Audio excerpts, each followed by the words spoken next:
BJP का दामन थामा क्या कहेंगे? किस साइड देखें?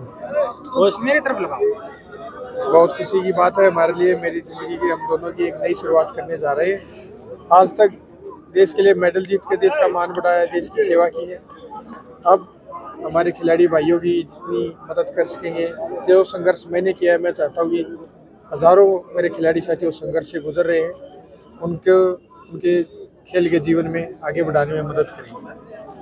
दीपक जी, जिस तरह से भूपेंद्र सिंह हुड्डा ये दावा करते हैं कि जो खिलाड़ियों के लिए किया है उन्होंने किसी भी सरकार ने नहीं किया, उनकी खेल नीति या जो सरकार मौजूदा है उस खेल नीति के आगे कुछ भी नहीं है। देखो, भूपेंद्र सिंह हुड्डा मेरे दादाजी की उम्र के हैं, जहाँ भी मिले हैं बहुत मान सम्मान दिया हमने उनको भी।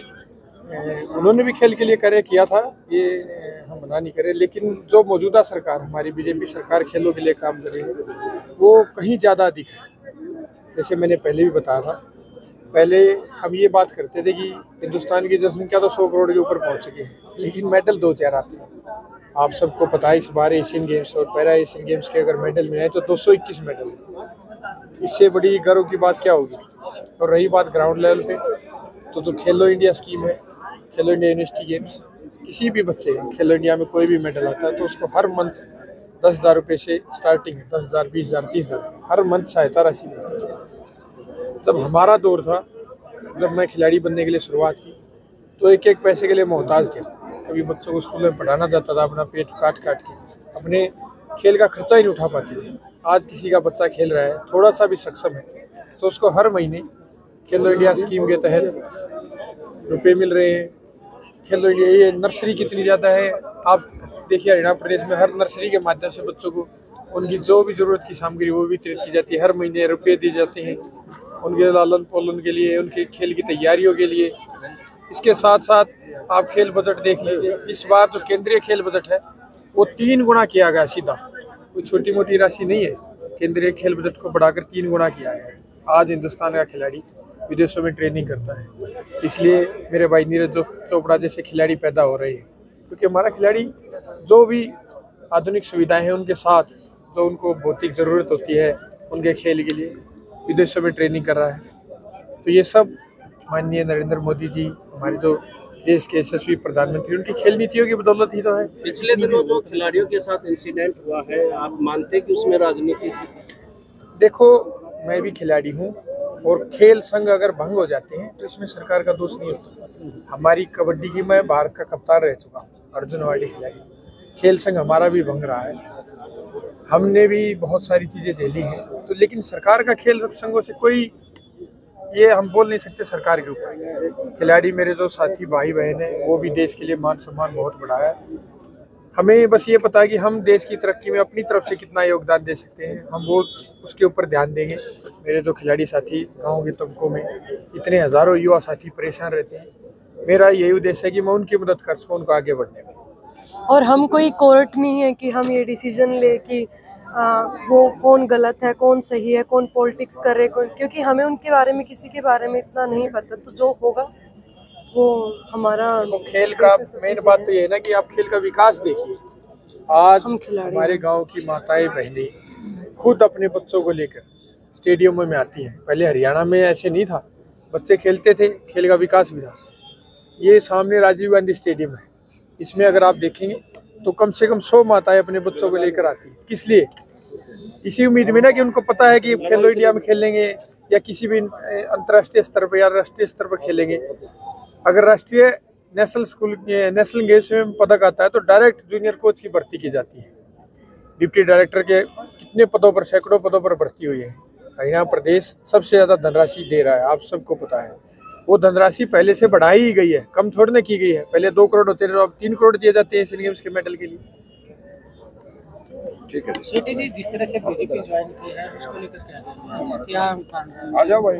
देखिए, मैंने बताया भी आपको कि मेरा मेन रीजन, मैंने स्टेज पर भी बोला है और मैंने जब वीडियो अपलोड किया था उसके लिए बोला है कि मैं हमारे जो माननीय प्रधानमंत्री हैं श्री नरेंद्र मोदी जी, उन्होंने जो मतलब देश हित में जो कार्य किए हैं और जो हमारी जो पहचान बनाई है पूरी दुनिया में।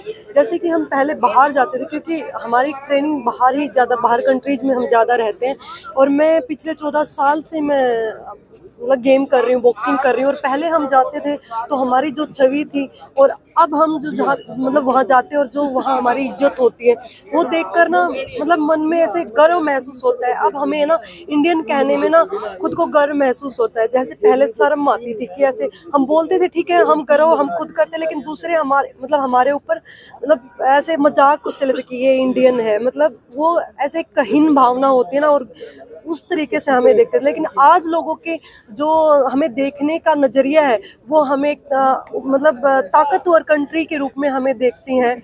और एक मतलब हम हर फील्ड में बहुत अच्छा कर रहे हैं, स्पोर्ट्स में भी और साइंस में भी और हर चीज़ में हम मतलब जैसे G20 हो गया और बहुत सारे मैटर है जिसके बारे में हम बोल सकते हैं। और जहाँ हमारे देश ने बहुत अच्छा काम किया है तो वहाँ इतना अच्छा हम लोगों ने, जैसे हमारे नरेंद्र मोदी जी जो हमारे प्रधानमंत्री उनके नेतृत्व में देश ने इतना अच्छा किया है।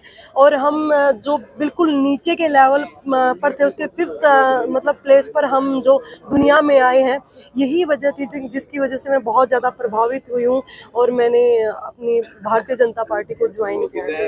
जो खिलाड़ियों के लिए उन्होंने जो नीतियाँ बनाई बहुत अच्छी थी, आप लोग मिलकर सराहना करते थे। जी बिल्कुल, बहुत अच्छी उन्होंने नीतियाँ बनाई थी और वो नीतियाँ अब भी कायम है। उसमें से कुछ ऐड ही किया है। देखिए कि कोई ना कोई किसी न किसी काम की शुरुआत करता ही है और जैसे उनसे पहले हमारे चौटाला जी ने शुरुआत की थी, उनके बाद हमारे भूपेंद्र हुड्डा जी आए थे, उन्होंने उनकी इनामी राशि भी बढ़ाई थी और बहुत अच्छे काम किए थे। और अभी उनके बाद हमारे मनोहर लाल खट्टर जी आए हैं, उनके बाद उन्होंने और ज़्यादा मतलब राशि को बढ़ावा दिया है। तो खेल के उसमें तो हम देखेंगे तो बहुत अच्छा काम कर रहे हैं हमारे मनोहर लाल खट्टर जी। और एक मैं ये बोलना चाहूँगी कि जो पारदर्शिता है जो हमारे अभी इस गवर्नमेंट में बहुत ज़्यादा है कि कोई भी किसी के साथ भेदभाव ना हो और इसी चीज़ को और सबको कि किसी को कास्ट के आधार पर, क्योंकि मैं खुद एक कास्ट में बिलीव नहीं रखती हूँ इतना कि जैसे लोग ऐसे कास्टिज्म में बिलीव करते हैं। कास्ट कुछ नहीं होती, इंसान होती है। और मैं ये मानती हूँ कि जैसे हमारी भगवत गीता में भी लिखा है कि हमारे कर्म ही तय करते हैं हमारे कास्ट को। तो जैसा कर्म है, अब आप अगर मैं कुछ जो हमारा काम होगा उसी के हिसाब से मेरी जात होगी, वही मैं उस चीज़ में ही बिलीव करती हूँ। और ये चीज़ मुझे इन लोगों की बहुत ज़्यादा मतलब अपनी भारतीय जनता पार्टी की बहुत ज़्यादा अच्छी लगी और इसकी मैं। अब आप एक्टिव राजनीति में कदम रख दिया है, क्या टिकट की दावेदारी करती है? देखिए अभी तो मैंने देश सेवा के लिए अभी मैं खेल रही हूँ और खेल मेरा कंटिन्यू ही है। अभी अगर मुझे ऐसा कुछ अभी मेरा ऐसा कुछ है नहीं कि मैं आपको बोलूँ कि मैं कुछ ऐसा करूँगी, लेकिन अगर मौका मुझे अगर कभी मिला आगे आने वाले टाइम में, क्योंकि अभी मैं कंटिन्यू खेल रही हूँ, आगे आने वाले टाइम में अगर ऐसा कभी मौका मिला तो मैं देश की सेवा के लिए आगे बढ़ चढ़कर हर चीज़ में हिस्सा लूँगी। क्योंकि एक जो जैसे कि एक प्लेयर होता है, मुझे पता है कि मैंने किन किन चीज़ों को फेस किया, किन किन चीज़ों को हम करेक्ट कर सकते हैं। अगर हम उन चीज़ों को सिस्टम में रहकर करेक्ट कर पाए उससे अच्छा मतलब हो ही क्या सकता है। क्योंकि जब हम सिस्टम के खिलाफ अगर कुछ बोलते हैं तो अगर हम जैसे बोलने से अच्छा अगर हम उस सिस्टम में रहकर वो चीज़ें करेंगे तो बहुत ईजिली हो जाती है ना। कि क्योंकि सिस्टम जो बना मतलब होता है कि कुछ, अब मान लो कि मेरी सोच अलग है और किसी की सोच, दूसरे की सोच अलग है, हम किसी के ऊपर अपनी सोच नहीं थोप सकते। और मैं प्लेयर हूँ, जरूरी नहीं है कि दूसरा भी प्लेयर हो, और वो सिस्टम में आएगा तो मतलब खेल डिपार्टमेंट में आएगा तो उनकी सेम थॉट प्रोसेस होगा। क्योंकि कोई किसी चीज़ के ऊपर काम करता है, कोई दूसरा किसी और चीज़ के ऊपर काम करता है, लेकिन मेरा इस चीज़ में आने का सिर्फ यही मोटो है कि मैं अपने देश में जो खिलाड़ियों को और ज़्यादा ऊपर तक लेकर जा सकूँ। जो ग्रास रूट पर जो बच्चे हैं जिनको मतलब सहायता नहीं मिलती, इस वजह से वो दम तोड़ देते हैं जबकि उनका खेल बहुत अच्छा होता है, और जो कि ओलंपिक में मेडल लाने के वो लायक होते हैं और फिर भी उनको मतलब चांस नहीं दिया जाता, उनके साथ भेदभाव होते हैं, उनके साथ पॉलिटिक्स होती है, जिसका मैं भी शिकार हुई हूँ।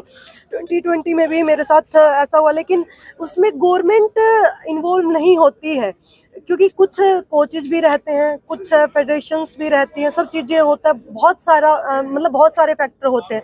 और उन फैक्टर्स को हम कैसे ठीक कर सकते हैं?